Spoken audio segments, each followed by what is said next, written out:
স্বার্থপর রে, বড়ই স্বার্থপর।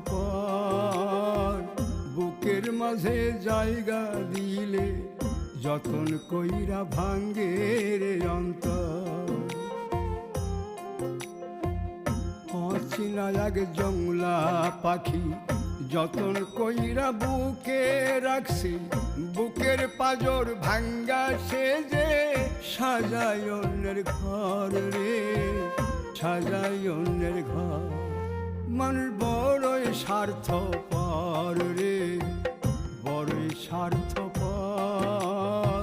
বুকের মাঝে জায়গা দিলে যতন কইরা ভাঙ্গে রে অন্তর। বুকের মাঝে জায়গা দিলে যতন কইরা ভাঙ্গে রে অন্তর।